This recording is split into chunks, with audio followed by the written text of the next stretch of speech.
సికింద్రాబాద్ లో భారీ drugs rocket పట్టుకున్న బ్రేకింగ్ చూస్తున్నాం. ఇంట్లోని వంటగదిలో దాచిన 9 కోట్ల విలువైన డ్రగ్స్ ను పోలీసులు స్వాధీనం చేసుకున్నారు. కొన్ని రోజుల క్రితమే రాజశేఖర్ ను పోలీసులు అదుపులోకి తీసుకున్నారు. కిచెన్ లోనే డ్రగ్స్ తయారు చేసి విదేశాలకు ఎక్స్పోర్ట్ చేస్తున్నట్లుగా తెలుస్తోంది. రైట్, పూర్తి వివరాలు మా ప్రతినిధి రమేష్ వైట్ల నుండి తెలుసుకుందాం. రమేష్, ఏంటి అప్డేట్స్?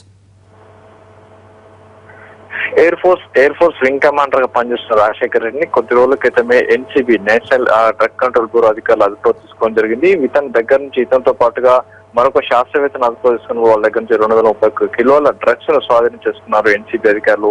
అయితే ఈ నేపథ్యంలో అతనికి సంబంధించి పూర్తిగా విచారణ జరుపుతున్న తరుణంలో వాయుపూర్లోని అత్యంత పాష్ కాలనీలో దాదాపు నెలకి ₹1,00,000 ఉండే ఒక ఇంటికి అద్దె తీసుకోవడం జరిగింది. ఇంట్లోని కిచెన్ ని పూర్తిగా ల్యాబ్ గా తయారు చేసి ఆ కిచెన్ అనే ల్యాబ్ లోనే పూర్తిగా డ్రగ్స్ తయారు చేస్తున్నారు. ఈ తయారు చేసిన డ్రగ్స్ ని పూర్తిగా విదేశాలకు పంపిస్తున్నట్లుగా ఎన్సీబీ అధికారులు గుర్తించ జరిగింది. అదే అత్యంత అధునాతన రీతిలో తయారు చేస్తున్న డ్రగ్స్ ని పూర్తిగా ఎన్సీబీ అధికారులు పట్టుకోవడం జరిగింది. మొత్తం 9 కిలోల డ్రగ్స్ ను స్వాధీనం చేసుకున్నప్పుడు ఇది మొత్తం ఇంటర్నేషనల్ మార్కెట్ లో 9 కోట్ల పైచిలకు ఉంటుందని చెప్పి ఎన్సీబీ అధికారులు చెప్తున్నారు. ఒక శాస్త్రవేత్తతో కలిసి ఎయిర్ ఫోర్స్ వింగ్ కమాండర్ మొత్తంగా ఈ డ్రగ్స్ ను తయారు చేస్తున్నట్లుగా ఎన్సీబీ అధికారులు చెప్తున్నారు. అయితే ఎయిర్ ఫోర్స్ చెందిన ఈ వింగ్ కమాండర్ గత కొంతకాలం నుంచి కూడా డ్రగ్స్ తయారు చేసి విదేశాలకు సరఫరా చేస్తున్నాడు అని చెప్పి అధికారులు అంటున్నారు. మరోవైపు చూసినట్లయితే ఈ వింగ్ కమాండర్ సంబంధించి అతనికి సంబంధించిన సంబంధికులు కావచ్చు, అతని బంధువుల ఇండ్ల పైన కూడా ఇంకా సోదాలు నిర్వహిస్తున్నాం.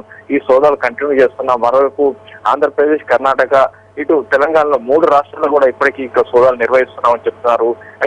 అయితే ప్రధానంగా చూసినట్లయితే ఈ వాయుపూర్లోని ఈ కాలనీలో అత్యంత అధునాతన రీతిలో కిచెన్ లోనే ఒక పెద్ద ల్యాబ్ ను తయారు చేశారు. ఈ ల్యాబ్ చూస్తే అత్యంత అధునాతన రీతిలో ఉందని చెప్తున్నారు.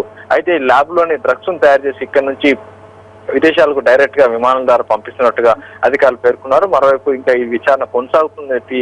రమేష్, ఇంతవరకు ఎవరు తయారు చేస్తున్నారు, ఎక్కడ తయారు చేస్తున్నారు, ఏ స్థాయిలో, ఇవి మాత్రమే బయటకు వస్తున్నాయి. అసలు దేశం దాటి డ్రగ్స్ బయటకు ఎట్లా వెళుతున్నాయి, దీని వెనకాల ఎవరు ఎలాంటి అధికారులు ఉన్నారనేది మాత్రం బయటకు రావడం లేదు. 240 కేజీలు ఏ స్థాయిలో తయారు చేశారనేది అర్థమవుతుంది. అంటే ఏ స్థాయిలో ఎక్స్పోర్ట్ అవుతుందో అర్థం చేసుకోవచ్చు మనం.